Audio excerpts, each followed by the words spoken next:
Assalamualaikum warahmatullahi wabarakatuh.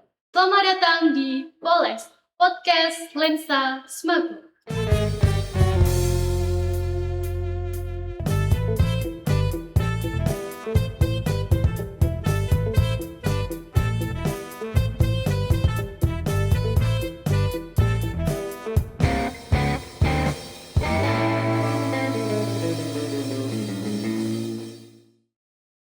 Kali ini bersama saya Citra Ayu Putrawarani dan Saya Afsi Ciara Natania Aryan.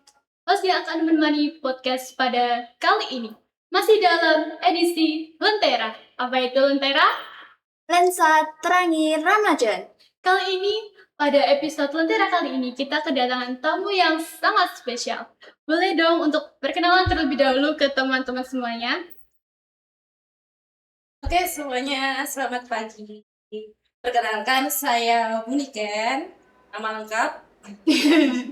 Panjang soalnya ya. Boleh. Nama lengkapnya Niken Galuh Kartika Sanjaya Rahayu. Cukup selalu dipanggil anak-anak Muniken. Saya di SMA Negeri 1 Gondang ini mengajar pendidikan Pancasila. Di SMA Negeri 1 Gondang ini Muniken sudah mengajar kurang lebih 8 tahunan. Kak Najib? Baik, halo semuanya. Perkenalkan, saya Muhammad Najib Mubarok. Saya adalah siswa kelas 10 dari SMAN 1 Gondang. Di sini saya sebagai Duta Pelajar Anti Korupsi Jawa Timur Kabupaten Nganjuk tahun 2025. Wah, keren sekali. Ada Bu Niken dan Kak Najib. Kak Najib yang terpilih menjadi Duta Pelajar Anti Korupsi. Ya. Nah, selamat ya Kak, sudah terpilih. Perasaannya gimana sih Kak waktu terpilih menjadi Duta Pelajar Anti Korupsi itu? Tentu saja sangat senang ya. Ini kan ajang yang sangat bergengsi di Jawa Timur, apalagi pertama di Indonesia.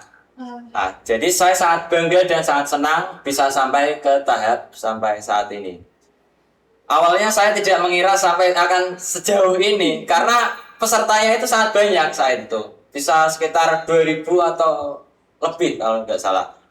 Itu diseleksi berkali-kali, kalau nggak salah 3 kali atau 4 kali, dan saya alhamdulillah lolos. Dan akhirnya saya terpilih menjadi Duta Pelajar Anti Korupsi Jawa Timur dari Kabupaten Nganjuk. Kemudian di sana itu saya didiklat di Surabaya untuk dikukuhkan lah menjadi Duta Pelajar Anti Korupsi ini. Wah, keren sekali. Lalu untuk Bu Niken, menurut Bu Niken gimana perasaannya waktu Kak Najib ini terpilih menjadi duta? Bangga ya sama pencapaiannya Najib di ajang Duta Pelajar Anti Korupsi ini. Dulu waktu pertama itu SMA Negeri 1 Gondang mengirimkan sekitar 7 anak untuk mengikuti seleksi ini.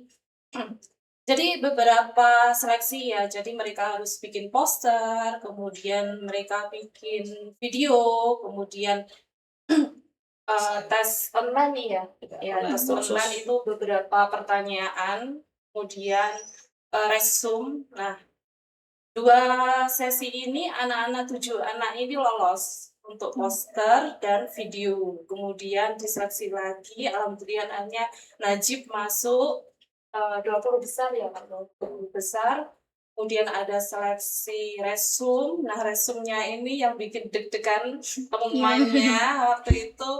Ini kan diberi kabar ya sama pihak Jakdin, ada nama Najib dan nilainya paling tinggi. Sekali. Nilainya paling tinggi. Ya, Buniken waktu itu sebelum Najib mengirimkan resumenya juga Buniken baca, ya Buniken koreksi. Ada beberapa yang mungkin perlu dikirimkan. Alhamdulillahnya nilainya Najib itu paling tinggi. Mengalahkan SMA yang lain di Nganjuk. Keren sekali.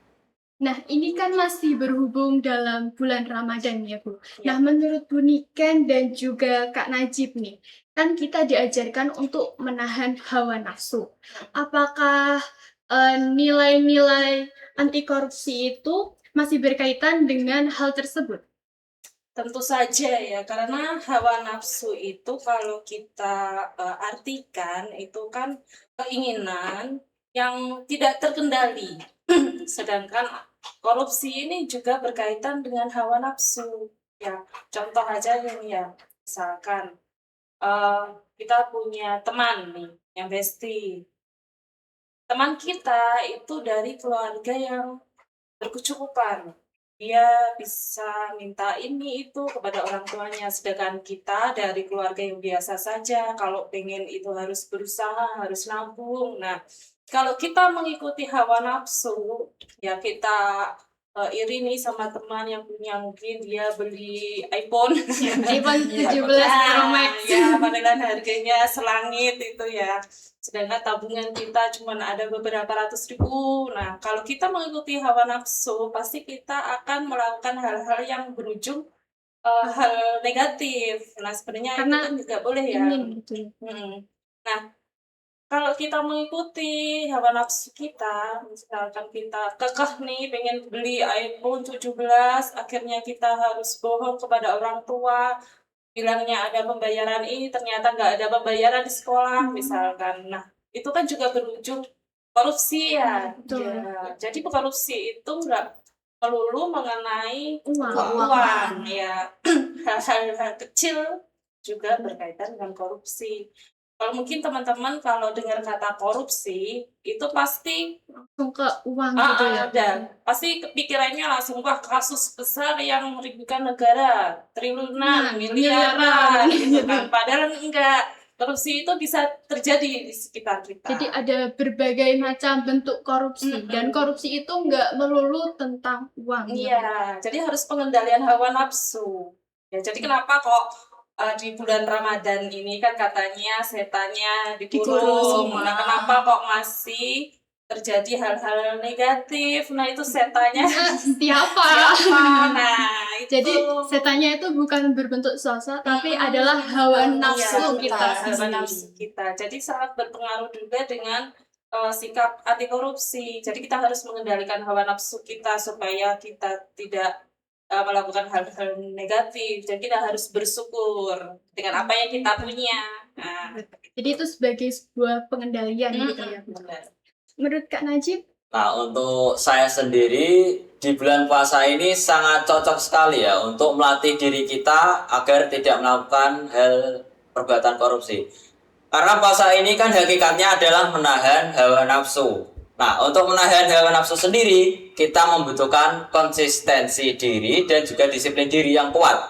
Nah, maka itu cocok sekali dengan sifat integritas. Sifat integritas itu adalah konsistensi perilaku yang selaras dengan moral, etika, dan ya hal-hal yang baik di masyarakat.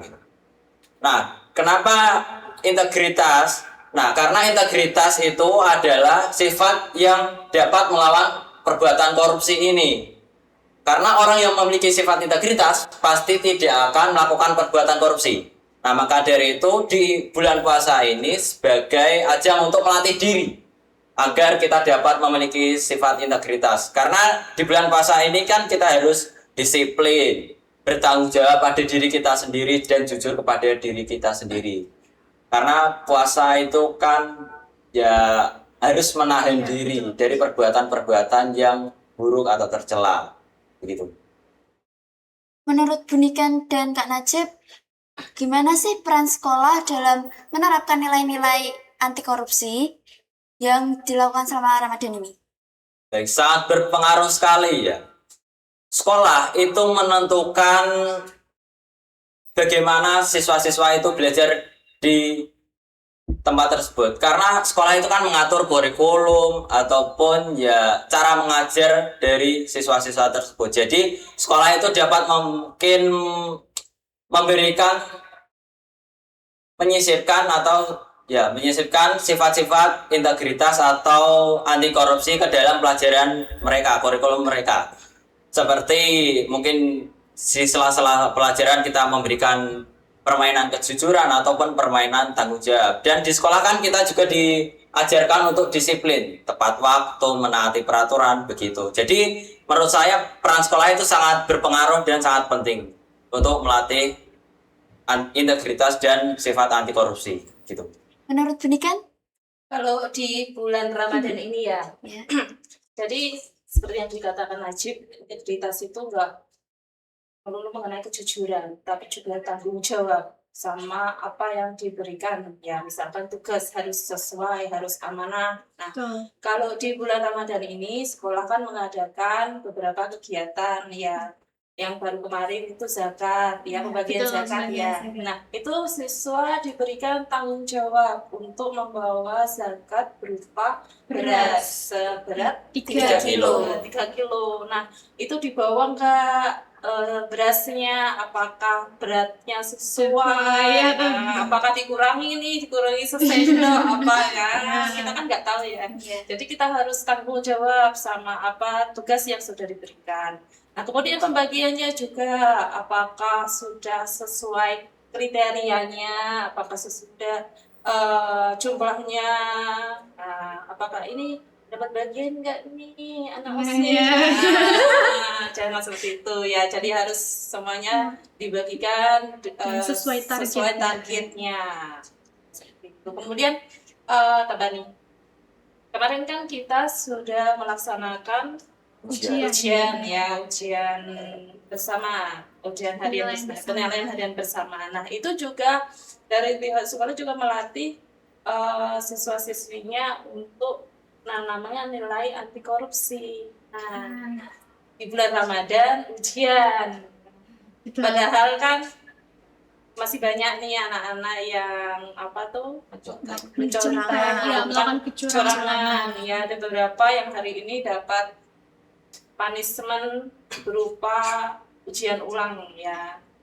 Dan seperti itu. Jadi sia-sia nih ibadahnya, padahal di sekolah di rumah sudah sahur, sudah niat puasa, sampai sekolah ujian. Dikira ujiannya sulit, terus dia mencontek, melakukan kecurangan. Jadi sia-sia ya ibadahnya. Padahal kan di bulan Ramadan ini kita belajar untuk bersifat jujur, bertanggung jawab. Nah, seperti itu. Nah, jadi nggak selalu tentang kejujuran, tapi juga suatu bentuk tanggung jawab. Tanggung jawab. Oke, selanjutnya kita ada beberapa pertanyaan manifest dari teman-teman Semago untuk Bu Niken dan juga Kak Najib. Oke. Sudah siap? Kita ke pertanyaan yang pertama. Menurut kalian, apa arti integritas bagi seorang guru dan siswa? Boleh dari Bu Niken dulu atau Kak Najib? Oke, Kak Najib silakan. Nah, menurut saya integritas itu menurut siswa adalah sifat yang penting untuk dimiliki setiap orang. Karena integritas ini di dalamnya memiliki beberapa sifat gabungan seperti ya tadi jujur, tanggung jawab, disiplin. Nah, ini sangat membentuk karakter siswa di masa depan. Dan ini menurut saya penting agar kita dapat menjadi orang yang baik di masa depannya. Jadi, integritas itu sebenarnya bukan hanya guru dan siswa saja. Semua orang itu harus memiliki sifat integritas. Untuk menurut Bu Niken?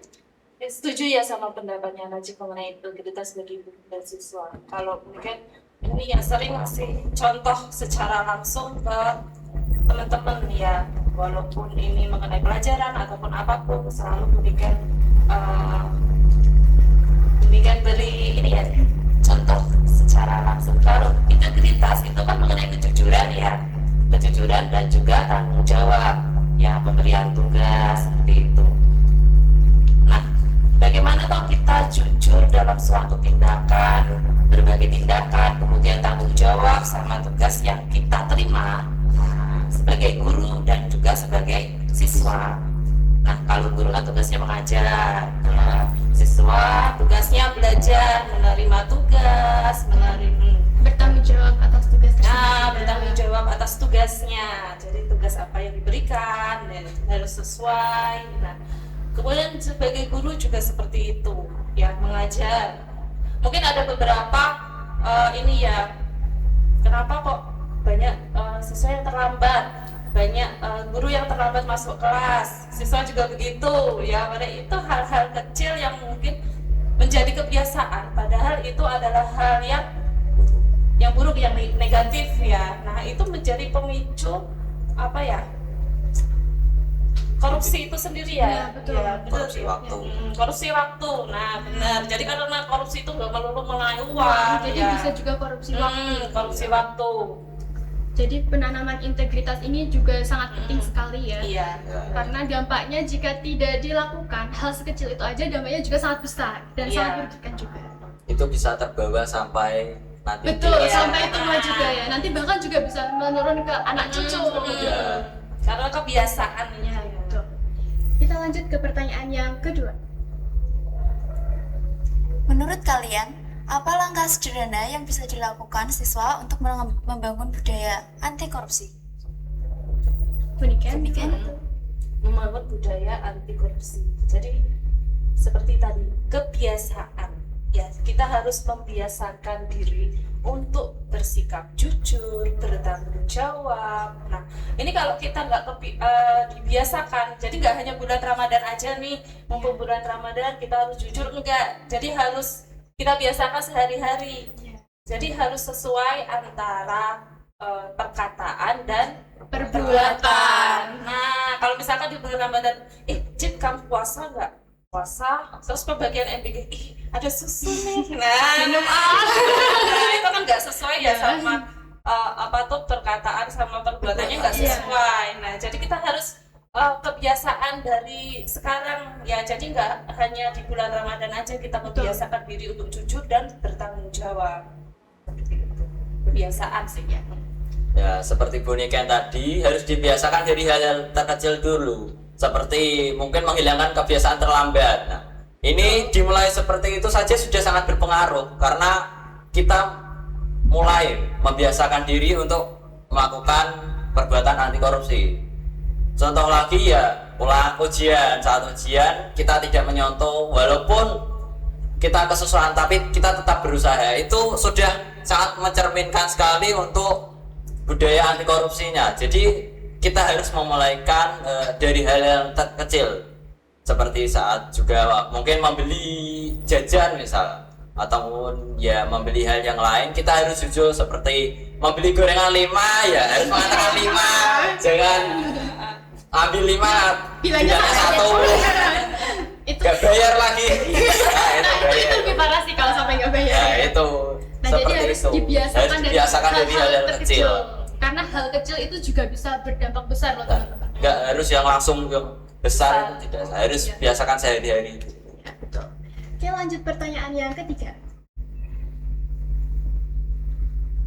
Bagaimana caranya siswa untuk menanamkan sikap jujur dan disiplin selama bulan Ramadan? Penerapannya. Baik, ya untuk sikap jujur ya kita mengatakan apa adanya. Di bulan puasa kan kita memang dituntut untuk mengatakan apa adanya, selalu mengatakan apa adanya, selalu jujur. Nah, seperti itu.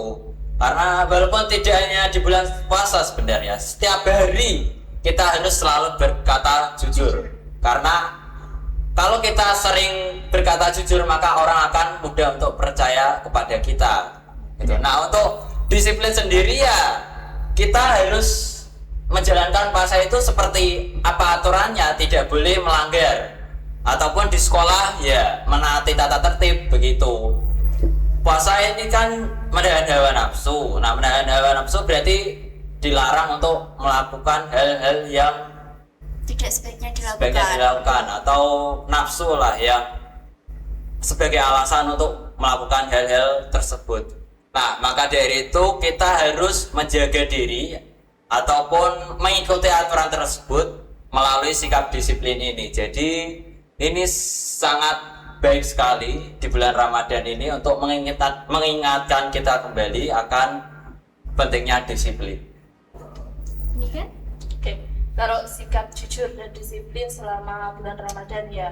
Kalau bulan Ramadan kan kita harus makan sahur ya. Mungkin di hari-hari biasa kadang kita tuh malas bangun pagi ya. Betul. Ini survei juga ya, Buni kan Ini tanyakan juga anak termasuk ya. saya juga gitu. Susah bangun pagi. Susah sekali. Nah, ini susah bangun pagi di bulan Ramadan ini.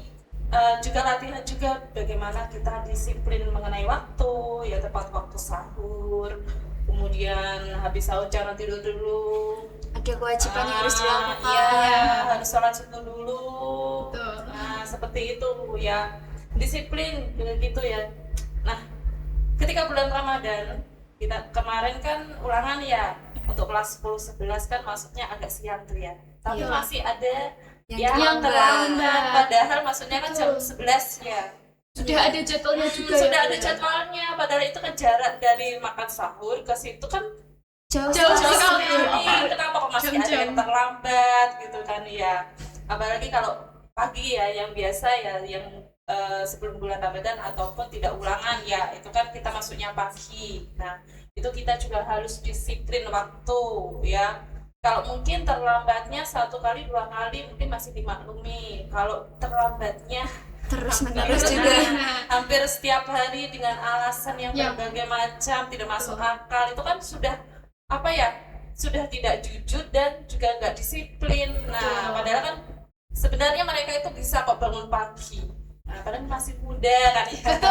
Betul. Ya masih muda ya kan ya, masih energinya kan masih Kuat. kuat ya. betul. Jadi sikap jujur dan disiplin di bulan Ramadan ini juga momentum ya untuk kita belajar.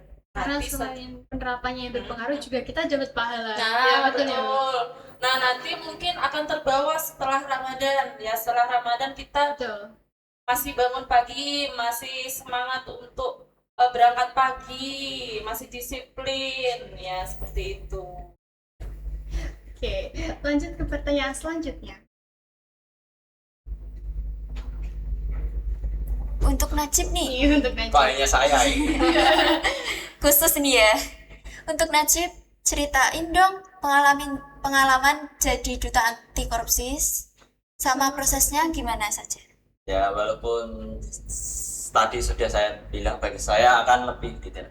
Nah, pengalaman pertama yaitu saya tentunya tidak menyangka ya, tiba-tiba diminta untuk ikut ajang ini. Nah, di situ saya tidak berpikir akan sampai sejauh ini, karena ya tadi pesertanya sangat banyak. Jadi di luar ekspektasi. Ya, di luar ekspektasi.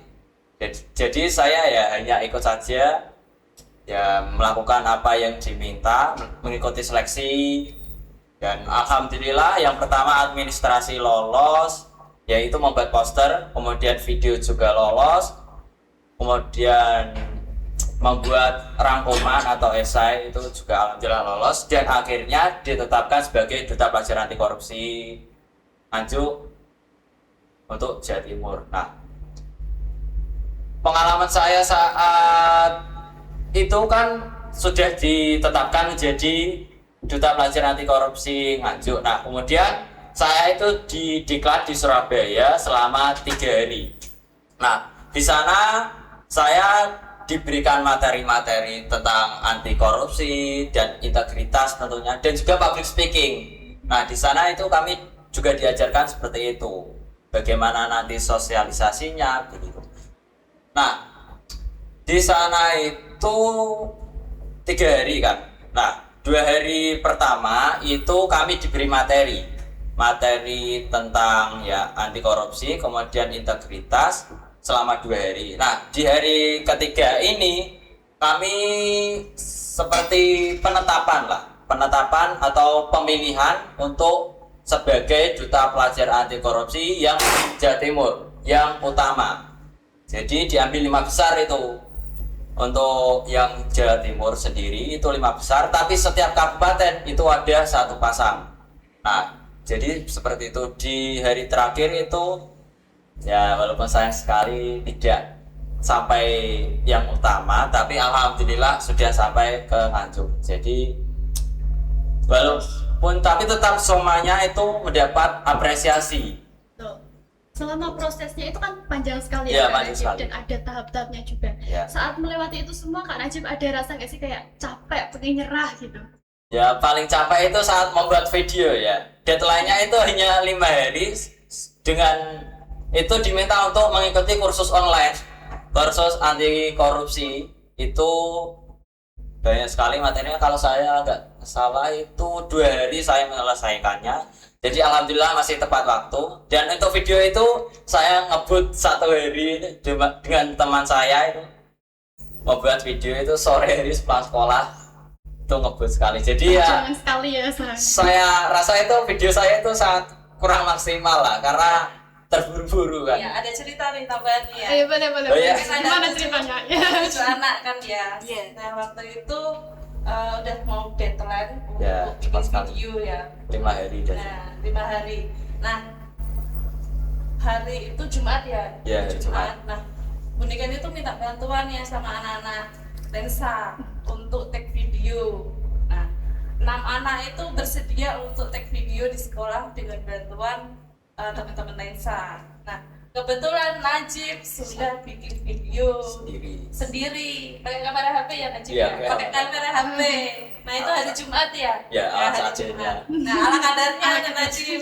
Nah, teman-teman yang lain itu dengan bantuan lensa ya, mungkin editing dan segala macam. Tapi waktu itu yang lolos Najib. Keren sekali. sekali. Tidak terduga berarti. saya agak menyangka akan lolos. Mungkin ya ini ya mungkin dilihat dari originalitasnya ya mungkin ya karena Bunikan juga nggak tahu ya kriterianya seperti Ya. apa untuk videonya. Makanya Bunikan prepare nih mungkin ada bantuan dari lensa biar videonya bagus Ya, gitu. betul. Tapi Tapi ternyata ya Iya. lolos Najib, padahal Najib pakai Apa kamera adanya. HP apa adanya dengan editing sendiri ya, Iya. editing sendiri berarti kadarnya. penilaian itu nggak cuma dari visualnya aja, berarti dari bobot dari video tersebut. Iya. Ya. Dan mungkin teman-teman yang lain ini ya yang belum lolos ya tetap semangat ya, yang belum lolos seperti Najib mungkin ada lomba-lomba atau kompetisi-kompetisi yang lain yang bisa Masih banyak kesempatan. kesempatan buat Masih teman-teman banyak. semuanya. Masih banyak kesempatan. Nah, untuk Bunikan nih pertanyaan dari Nah. saya. Nah, itu kan Bunikan yang mendampingi Najib ini selama prosesnya. Nah, itu Bunikan ada keluh kesah nggak sih? Atau bingung mau harus gimana gitu? Kalau kesah mungkin ini adalah ajang pertama ya, mungkin ajang pertama yang diikuti SMA Negeri 1 Gondang di Duta Pelajar Anti Korupsi. Sebenarnya Duta Pelajar Anti Korupsi itu tahun-tahun kemarin itu sudah ada. Sejak 2022. Oh, berarti ini sudah ada terus ada. tidak aktif terus baru aktif kembali gitu. Bukan. Aktif sih, cuman SMA Negeri 1 Gondang baru mengikuti untuk tahun 2025 ya. Jadi ada. Jadi Bunikan nggak ada pengalaman nih sebelum-sebelumnya. Jadi Bunikan ini cari-cari di internet untuk tahun-tahun yang lalu apa saja ininya. Nah mungkin itu sih keluh kesahnya karena tahun-tahun kemarin nggak mengikuti. Ya, seperti itu. Kalau ajang dari KPK ya, kalau ajang dari KPK itu Bunikan pernah dampingi anak-anak itu untuk ini kakak kelas ya, kakak kelas mungkin mas siapa ya, Mbak Wulan ya, Mbak Wulan dan siapa itu itu beberapa anak itu untuk cerdas cermat online. Kebetulan di sini juga Bunikan pinjam studio untuk online-nya. Nah itu hanya kayak cerdas cermat secara online aja, jadi bukan kompetisi yang sampai ke duta-duta seperti inilah, duta anti korupsi. Jadi untuk ini pengalaman pertama kali dan Bunikan belum ada pengalaman, jadi mungkin itu keluh kesahnya. Tapi alhamdulillah Najibnya. Tapi Bunikan ini keren sekali loh teman-teman. Walaupun nggak ada persiapan ya, Nah, Bu, nggak tapi ada persiapan. Bunikan bisa mengantarkan Kak Najib untuk menjadi juara. Dan itu juga tambahan ya. Dan itu juga waktu ada pengumuman nih dari Jabar Dinas untuk share ke semua anak di sekolah, khususnya kelas 10. Sebenarnya yang harus mengikuti itu semua kelas 10, harus wajib sebenarnya. Tetapi waktu itu dari pihak sekolahan ini aja wes Bu, ditunjuk aja anaknya. Jadi Bunikan harus nyopotin beberapa anak dari kelas-kelas dari kelas 10. Ada beberapa yang minder duluan, nggak mau takut. Waktu ini aja, waktu pengambilan tag video itu ada yang mundur 2 anak. Padahal dia lolos waktu poster, tinggal bikin video 2 anak ini mundur, mungkin nggak berani atau apa. Padahal sudah berani. Nggak apa-apa, ya dicoba dulu. Kalau masalah kompetisi. Ada kesempatan juga. Masalah lolos nggak lolosnya itu kan belakangan, yang penting kita kan usaha dulu ya. Nanti dibantu juga bikin videonya, materinya apa kita bantu, tapi anaknya tetap nggak mau, sudah dari yang dipaksa nanti kan ya udah Ya, nanti jadi berat jalannya kalau terlalu. Oke, lanjut ke pertanyaan selanjutnya.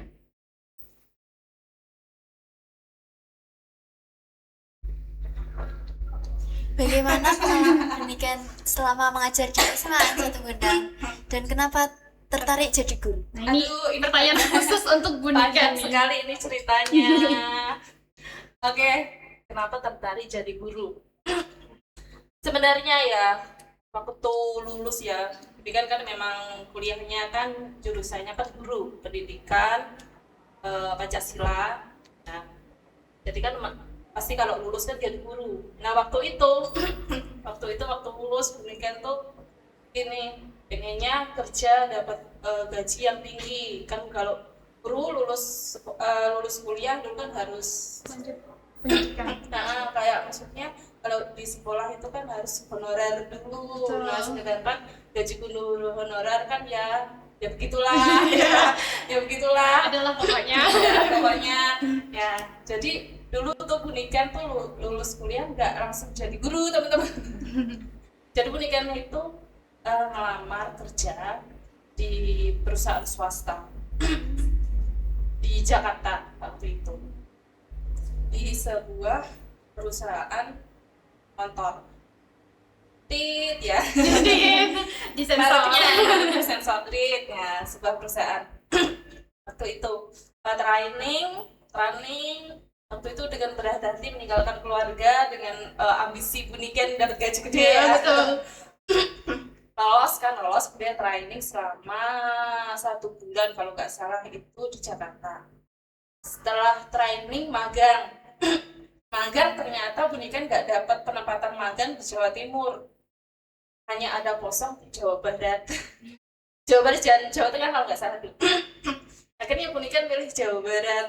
Ternyata Jawa Baratnya itu Jawa Barat pucuk banget di Sukabumi. Di Sukabumi jauh banget. Dan kerjanya itu mungkin ya nggak sesuai sama bidang yang Bunikan pelajari selama pendidikan atau kuliah. Ini nggak apa-apa ya, panjang banget ini. Ya nggak apa-apa. Jadi biar teman-teman juga tahu nih Iya. sosok Bu Nika. Ternyata di Sukabumi itu magang itu Bunikan kan ini ya bidangnya itu mengenai piutang. Jadi di suatu perusahaan Bunikan itu magang piutang. Ya, jadi Bunikan itu kalau sekarang itu namanya apa ya? Kayak apa ya? Apa tuh? Enggak, piutang tapi Bunikan posisinya itu Bunikan punya anak buah nih. Anak buahnya itu Kayak memimpin. Nah, anak buah beberapa itu di bidang penagihan. Oh, Nah, di bidang penagihan. Nah, ternyata ya memang gajinya gede ya. Waktu itu 2017 itu gajinya udah sekitar 3-4 juta kalau nggak salah. Di tahun segitu lumayan banget ini, bisa kirim orang tua separuh, Ya, yang betul. separuh buat pernikahan. Itu sudah bangga banget ya. Sudah luar Tetapi biasa sekali. setelah magang Bunikan penempatan itu balik lagi ke Jakarta, ke Tangerang. Itu Bunikan memimpin sebuah dealer ya. Dealer itu lumayan gede, jadi itu nomor 2. Yang pertama yang paling gede itu di Jakarta waktu tempat trainingnya, yang kedua yang di Tangerang yang Bunikan pegang itu dengan customer yang lumayan banyak, hampir 1000-an ya. Ternyata semakin berjalannya waktu ya, pressure atau tekanan dari pimpinan itu semakin kuat. Nah, bahkan di akhir bulan waktu pergantian bulan, Bunikan itu selalu pulang 12 malam. Yes. Harus Itu capai mungkin target. Cewek. Keren sekali, berani sekali ya. Harus capai target, dan itu yang follow up itu yang telepon langsung itu GM-nya tuh langsung follow up Bunikan. Gimana hari ini online-nya dapat berapa? Itu tekanan. Jadi Bunikan itu lumayan stres ya selama kerja di situ itu. Dan Bunikan tiap minggu itu harus karena nggak punya teman, nggak punya saudara di sana, stresnya Bunikan lampiaskan dengan makan. GoFood, makanannya belum pernah Bunikan makan selama hidup. Jadi terus akhirnya Bunikan merasa nggak kuat ya, merasa capek, mental capek, fisik capek. Akhirnya Bunikan memutuskan untuk resign dengan berbagai macam huru-haranya. Akhirnya Bunikan resign, kembali ke Jawa Timur, kembali ke Nganjuk, otomatis nganggur nih ya, belum ada kerjaan. Nah, selama nyari ini Bunikan masih denial nih, belum mau jadi guru. Masih maju mundur ya. Masih maju mundur mau jadi guru nih, masih ngelamar sana sini ke bank kan, yang masuk kriterianya S1 semua jurusan, bank, ke ini, ke pabrik dan sebagainya. Terus akhirnya ada temen yang ngabarin, Mbak, ini guru di SMA Anggunang, guru PPKN-nya sudah purna, coba masukkan lowongan di situ. Oke, dengan ini ya, pertimbangan yang matang, oke lah. Ya udah ya, saatnya mungkin sesuai dengan jurusan yang ditempuh ya. Betul. Akhirnya mendingan masukkan lamaran di SMA di Satu Kodang. Nah, berjalannya waktu, mendingan kan masukkan lamaran nih. HP-nya waktu itu nomornya hangus. Jadi pihak sini nggak bisa hubungin Bunikan. Nah, kebetulan Bu Tutut dulu kurikulumnya sama dengan Bu Tutut itu rumahnya kan Selorjo. Kalau dari rumah Bunikan yang lumayan dekat. Bu Tutut nyari Bunikan ke rumah. Waktu itu Bu Tutut itu berjasa banget dalam hidup Bunikan. Bu Tutut. Ya, Bunikan Bu Tutut itu datang. Ingat banget itu Bunikan, sore-sore Bunikan lagi nyapu kan. Ya dengan pakaian calon ibu rumah dasteran dengan nyapu kan. Ini rumahnya Mbak Niken gitu. Siapa? Ibu saya, kiranya masa teman saya tapi kok nggak kenal gitu kan. Iya Bu, saking pundi dari SMA Anggunang. Loh, terus ganti baju pun. Langsung siap. Ternyata alhamdulillahnya Bu Tutut kesana bawa kabar gembira, Bunikan keterima sebagai guru honorer di SMA Negeri 1 Kodang. Waktu itu ya udah, Bunikan jalani, ya mungkin ini jalannya ya. Kalau dengan gaji yang segitu ya gitulah ya. Itulah pokoknya. Jauh dari gaji Bunikan dulu, tapi nggak apa-apa ya, kalau di sini kan dekat keluarga, dekat orang tua, dekat teman-teman SMA lah, teman SMP lah. Nah, banyak temennya kalau di Nganjuk. Jadi seperti itu. Jadi alhamdulillah semakin kesini Bunikan semakin nyaman di SMA Negeri 1 Kodang ini. Ya, dan disyukuri alhamdulillah. Jadi seperti itu perjalanannya, cukup lumayan panjang. Banyak keluh kesah, ada resikonya dan ada benefitnya juga ya. Jadi kadang itu kita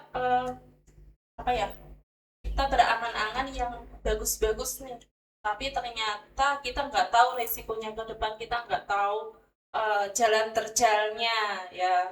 Kalau dulu Bunikan kan pengen gaji gede di Jakarta, ternyata pressure-nya besar, tekanannya besar, jadi seperti itu nggak sesuai sama ekspektasi kita. Padahal di sini tuh enak, dekat keluarga, walaupun gajinya dulu kecil ya, honorer gajinya segitu, tetapi dekat keluarga, bisa ditempuh jaraknya. Kalau kangen ibu sama bapak ya tinggal pulang.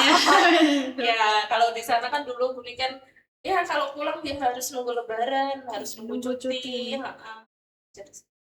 Keren sekali ya teman-teman Bunikan ini. Oke, lanjut ke pertanyaan selanjutnya. Masih ada? Masih. Dalam rangka Ramadan, kita diajarkan jujur dan amanah. Menurut Ibu dan Najib, bagaimana cara menerapkan nilai tersebut di lingkungan sekolah? Kok pertanyaannya mirip-mirip ya? Karena masih sekitar integritas dan juga Ramadan ya.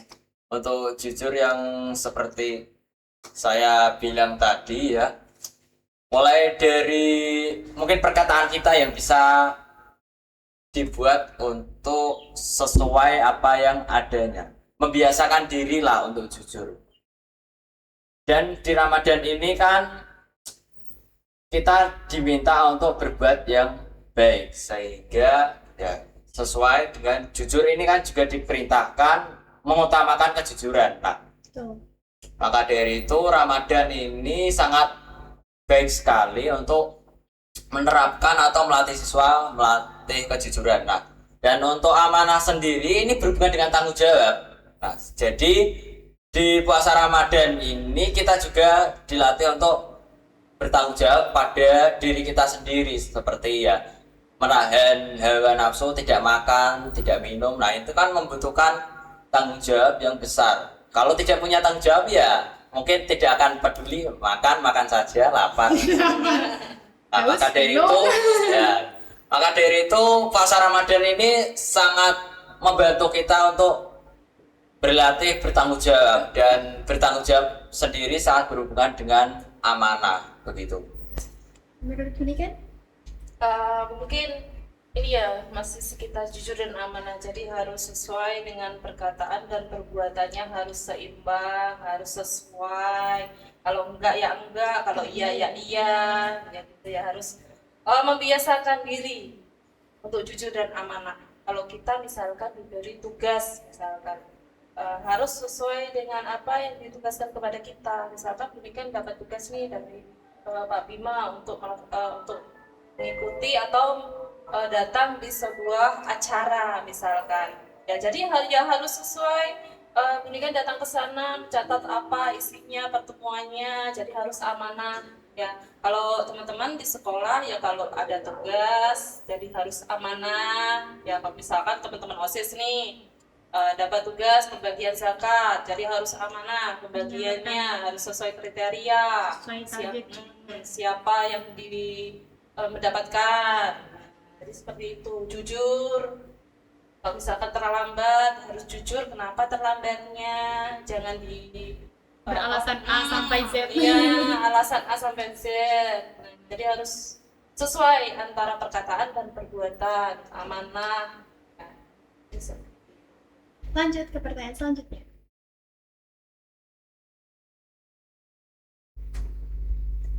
Menurut Najib dan Ibu Niken, guru SMA siswa itu perannya gimana supaya belajar jadi enak? Ibu Niken dulu. Ini kan? Guru sama siswa itu perannya gimana supaya belajar jadi enak. Oke. Mungkin ini di sehari-hari ya, Iya, di sehari-hari. Gimana supaya belajarnya jadi enak? Kalau guru-guru ya mungkin kita harus bervariasi ya dalam pembelajaran ya. Mungkin kalau Bu Nika seringnya kan mengajak teman-teman itu untuk tahu dunia luar, kasus-kasus yang ada di luar sana. Jadi gadgetnya ini nggak hanya dibuat Main game, tapi juga bermanfaat untuk kemudian mencari informasi. scroll TikTok. Nah makanya Bu Nika sering banget untuk teman-teman itu cari kasus-kasus misalkan korupsi di Indonesia, konflik-konflik. Nah seperti itu. Jadi anak-anak tuh enak seneng tuh nyari-nyari, Bu ini bener nggak?